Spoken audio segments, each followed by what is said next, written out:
Bom dia, irmãos e irmãs em Cristo. Que a paz de Deus possa estar com todos, mente, lar e coração. Eu estou aqui mais uma vez para compartilhar com todos esse estudo maravilhoso que é o estudo Ouvindo a Voz de Deus. E hoje nós iremos estudar sobre fé, arrependimento e confissão. Que esse estudo possa ser grandemente abençoado por Deus e usado para levar pessoas de encontro a Cristo, de encontro a Jesus Cristo, que é o caminho, a verdade e a vida. Que possamos fazer uma oração para pedir a iluminação do Espírito Santo. Santo Deus, Deus eterno, Deus criador de todas as coisas, louvado, exaltado, glorificado, magnificado seja o teu grandioso nome, Senhor. Obrigado pela oportunidade de mais uma vez estar aqui alimentando com esse alimento espiritual que o Senhor tem nos preparado, Senhor. Que o Senhor possa ser o nosso professor e o nosso guia e que possamos ser usados por Ti, ó Pai, na pregação do Evangelho. Obrigado por tudo, que o Teu Santo Espírito possa estar nos iluminando e nos guiando na Tua verdade. É que eu te peço e te agradeço em nome de Jesus. Amém, ó Pai. Certo dia, um sacerdote cristão visitou um hospital psiquiátrico na Inglaterra. Enquanto andava pelos corredores e aposentos, observando os pacientes em seu lamentável desequilíbrio mental, ouviu dos diretores que o acompanhavam: se metade dessas pessoas pudessem crer no perdão, elas poderiam ser mandadas de volta para casa. De fato, muitos males físicos, emocionais e espirituais tem origem no sentimento de culpa. O pecado tem ação devastadora na vida de qualquer pessoa. Como podemos fazer para nos livrarmos dessas terríveis consequências? A Bíblia nos aponta a saída, né? E o que é fé e qual é sua importância na vida cristã? Hebreus 11, versículo 1, lá fala que a fé, ela é a certeza das coisas que se esperam e a convicção dos fatos que se não veem. Hebreus 11, versículo 6, fala que sem fé é impossível agradar a Deus. Porquanto é necessário que aquele que se aproxima de Deus creia que Ele existe e que se torna galardoador daqueles que o buscam. Romanos 5, 1, justificados, pois, mediante a fé, temos paz com Deus por meio de nosso Senhor Jesus Cristo. E Tiago 2,26 fala que assim como o corpo sem o espírito é morto, assim também a fé, se não tiver obra, ela por si só está morta, né? Portanto, a fé é a certeza e a fé ela agrada a Deus, né? E fé é a convicção que se baseia numa evidência de que Deus nos dá. Não é um sentimento ou um pensamento positivo. Ela é importante, pois agrada a Deus e nos justifica, né? Como nós vimos em Romanos 5, versículo 1. Quando o crente mantém comunhão com o Pai Celestial, ele desenvolve fé e confiança que transformam limitações em ousadias, sonhos em ações, derrotas em vitórias, dificuldades em oportunidades, lágrimas em sorrisos, dúvidas em certeza, medo em coragem, ódio em amor. Devemos pedir para receber mais fé, dizendo a Deus: eu creio, né? Porque a palavra de Deus nos fala que tudo, se nós pedirmos crendo, com certeza Ele irá nos dar, né? Porque se nós pedirmos duvidando, nós não recebemos, né? Porque aquele que duvida é como uma neblina que o vento vem e logo dispersa, né? Portanto, a fé, ela tem que ter a certeza das coisas. Qual é o objetivo da fé? Em 1 João 5, versículo 4, porque todo o que é nascido de Deus vence o mundo, e esta é a vitória que vence o mundo, a nossa fé. Portanto, quando somos nascidos de Deus, nós vencemos o mundo. E a vitória que vence o mundo é a nossa fé. Porque a fé, ela produz esperança. E a esperança, ela não morre, né? Porque temos esperança e confiamos, né, que Deus tem o de melhor, tudo de melhor para nós, né? 1 Pedro 1, versículo 9. Obtendo o fim da vossa fé, a salvação da vossa alma, né? Portanto, no fim da nossa fé, nós obtemos a salvação da nossa alma, isso é, da nossa vida, né? Porque nós somos uma alma, nós não temos uma alma. A alma é uma pessoa, né? E toda pessoa, ela será salva para o reino de Cristo Jesus, né? E a fé nos ajuda a vencer as dificuldades e o resultado de exercer a fé será a nossa salvação. Estudiosos reconhecem a importância da fé. Dizem que aqueles que exercem fé são mais felizes, têm mais saúde e vivem muito mais, né? Como desenvolver a fé? Romanos 10, 17, nós vamos ver como desenvolver a fé. Romanos 10, 17 diz assim: e assim a fé vem pela pregação, e a pregação pela palavra de Cristo, né? Portanto, quanto mais nós ouvimos, falamos e praticamos a palavra de Deus, mais grandiosa será a vossa fé, né? Porque a fé nos ajuda, a fé nos dá certeza, a fé nos dá coragem, a fé ela nos dá esperança, né? Uma fé forte e inabalável está diretamente relacionada à prática constante dos ensinos aprendidos nas Escrituras. A fé é proporcional ao conhecimento e prática da palavra de Deus. Romanos 10, 17. Tiago 1, 21 e 22, né? Lá em Tiago 1, 22, lá fala que nós devemos ser não só ouvintes, né, mas praticantes da palavra de Deus, né?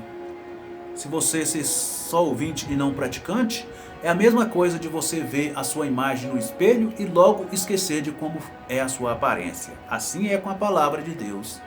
Se você só ouvir e não praticar, você vai esquecer de tudo que você aprendeu, né? E outro elemento que auxilia o desenvolvimento da fé é o ato de compartilhar o amor de Jesus e das verdades bíblicas, né? O que Jesus veio fazer? Lucas 5:32.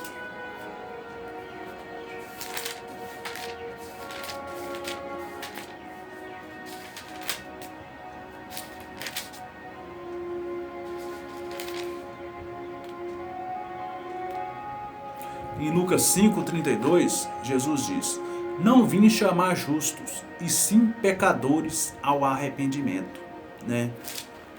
Jesus não veio chamar aquelas pessoas, né, quando ele veio pela primeira vez aqui, justas, né? Mas ele veio chamar os pecadores ao arrependimento, né? Porque ele diz que os sãos, eles não precisam de médico, né? E sim os doentes. E segundo a palavra de Deus, aqueles que são pecadores ou pecadeiros, né, eles estão doentes, né? E Lucas 19:10 também, né, ela fala que Jesus veio para buscar e salvar os que estavam perdidos, né? O apóstolo Pedro exortou: arrependei-vos, pois, e convertei-vos para serem cancelados os vossos pecados. Atos 3:19. O arrependimento sincero produz tristeza e também afastamento do pecado. A palavra arrependimento na língua grega envolve, além do arrependimento, uma mudança básica na mente, da compreensão e da atitude para com Deus, conosco e com o nosso semelhante. O verdadeiro arrependimento, portanto, leva à conversão e o abandono da velha vida de pecado e que resulte em uma nova maneira de viver, né? E o que nos leva ao arrependimento? Romanos 2, versículo 4. O que?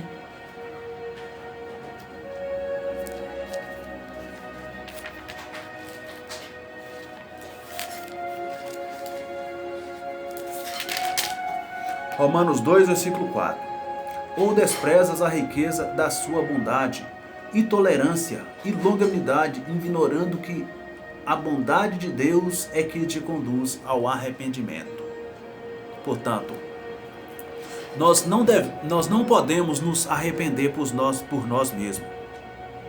É o Espírito Santo trabalhando na nossa mente, no nosso coração, e a bondade de Deus nos conduz ao arrependimento. Portanto, nós não temos nada que nos gloriar no nosso arrependimento. É Deus que opera em nós tanto querer como realizar segundo a sua boa vontade, né? E experimentar a misericórdia divina na vida pessoal e contemplar seus atributos nos levam ao verdadeiro arrependimento, que resulta em uma mudança de comportamento. Lucas 3, de 8 a 14, Atos 3, 19. A palavra de Deus exorta seus seguidores a produzir frutos dignos de arrependimentos. Mateus 3, versículo 8. E o que faz o pecador arrependido? Salmos 38, versículo 18.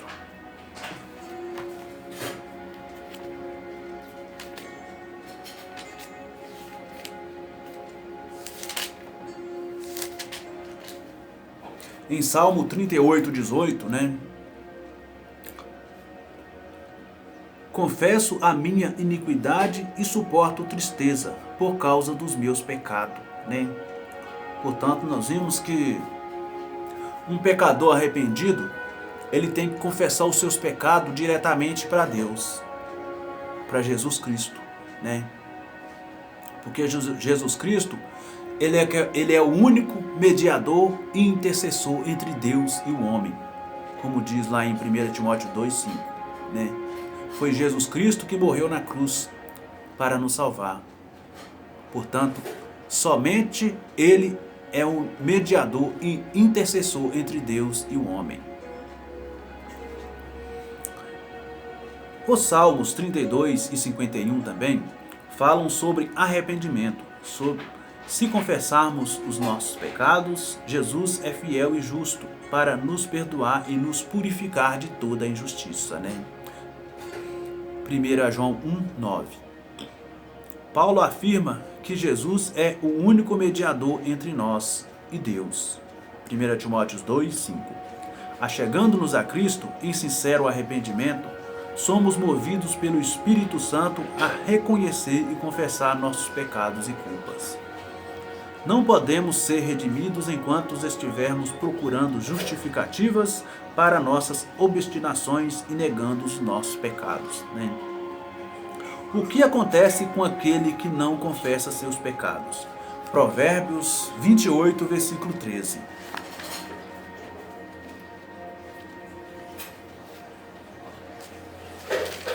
Provérbios 28, versículo 13,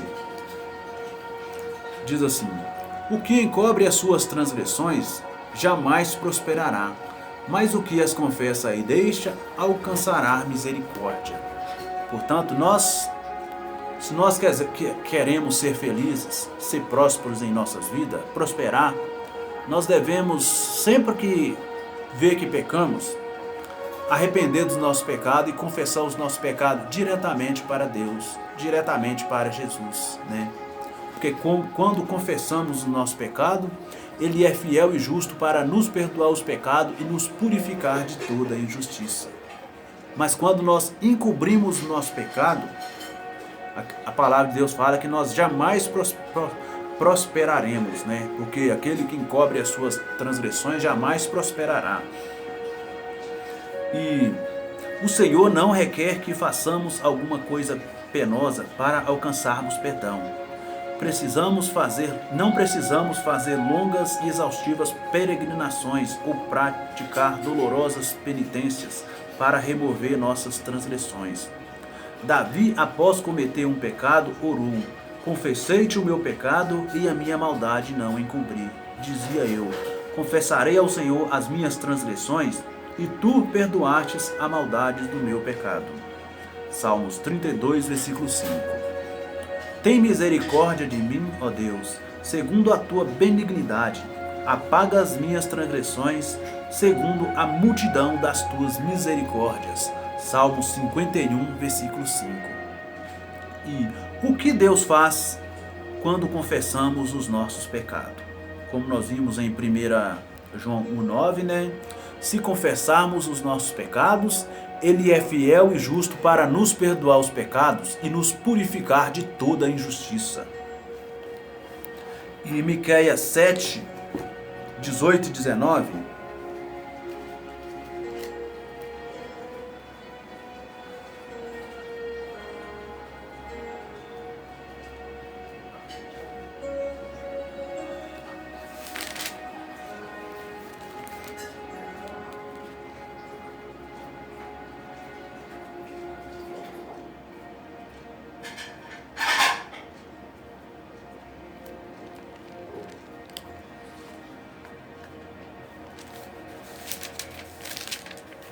Miqueias 7, 18 e 19, diz assim: Quem, ó Deus, é semelhante a ti, que perdoas a iniquidade e te esqueces da transgressão do restante da tua herança? O Senhor não retém a sua ira para sempre, porque tem prazer na misericórdia. Tornará a ter compaixão de nós, pisará aos pés as nossas iniquidades e lançará todos os nossos pecados nas profundezas do mar, né? Portanto, Deus, quando nos arrependemos e nos achegamos a Ele, Ele lança os nossos pecados nas profundezas do mar, e dele Ele não mais se lembra. E Isaías 43, versículo 25,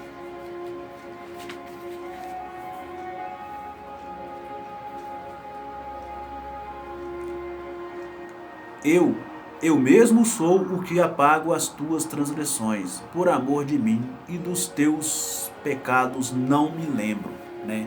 Portanto, Deus, Ele não é um Deus, né, que fica julgando os pecados na cara das pessoas, né? Isso é especialidade do inimigo, de apontar os defeitos dos outros, né? Deus, como nós vimos na palavra, Ele nos perdoa, e desses pecados Ele não mais se lembra, né?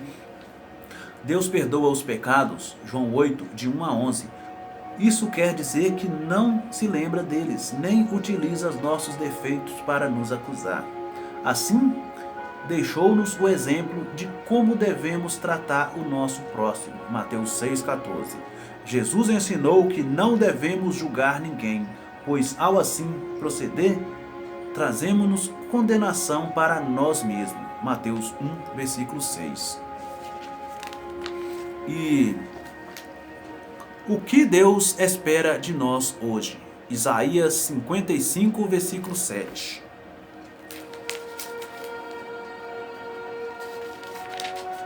Isaías 55, 7. Deixe o perverso o seu caminho, o iníquo os seus pensamentos. Converta-se ao Senhor, que se compadecerá deles, e volte para o nosso Deus, porque é rico em perdoar, né? Deus, Ele nos orienta a deixar os perversos no seu caminho, os iníquos com seus pensamentos, afastar do meio deles, né? E consagrar a nossa vida a Deus, porque Ele é rico em perdoar e também misericordioso, né? E os nossos pecados, eles serão lançados na profundeza do mar. Nós devemos buscar o Senhor, pois Ele lança os nossos pecados, né, nas profundezas do mar. Como nós sabemos, né, os anjos cantam e festejam a confissão de um pecador. Assim, pois, vos digo que há alegria diante dos anjos de Deus por um pecador que se arrepende. Lucas 15, versículo 10. Jesus está esperando a confissão sincera para perdoar os pecados. Jesus só está esperando a sua confissão sincera, o seu afastamento, para Ele te perdoar, para Ele te dar paz, amor alegria para você deitar no travesseiro e logo dormir e acordar, porque o Senhor te sustém, né? Portanto, você deve deixar os seus pecados, entregar a vida a Jesus, que você vai experimentar o aroma suave da salvação de Deus, da paz de Deus, do amor de Deus, né? Que esse possa ser o seu desejo, o meu desejo, o desejo de todos aqueles, né, que entrar em contato com esse estudo, ouvindo a voz de Deus, que possamos ser transformados pelo Espírito de Deus, pelo Espírito Santo, né? Porque o Espírito Santo, ele é o Consolador, ele nos consola e nos mostra o caminho da salvação. Porque, segundo a palavra de Deus, né, quando ele vem, ele nos convence do pecado, da justiça e do juízo, né? Que esse possa ser o seu desejo e o meu desejo. Se esse é o seu desejo, eu quero orar por você. Grandioso Deus, obrigado, Senhor, por esse estudo, pelo Senhor estar nos usando, ó Pai, para pregar a Tua palavra. Que esse estudo, ó Pai, possa ser usado por Ti para alcançar pessoas para o Teu reino. Que o Teu Santo Espírito seja derramado na vida de todos e que todos possam ter o nome escrito no livro da vida, Senhor, do Cordeiro. E que possamos receber a salvação que o Senhor tem para nos dar. Obrigado por tudo. Coloco cada pessoa que vir a ouvir esse estudo nas Tuas mãos. Que o Senhor possa cuidar dessas pessoas, ó Pai, e salvá-las no último dia. É o que eu te peço, te agradeço, em nome de Jesus. Amém, ó Pai.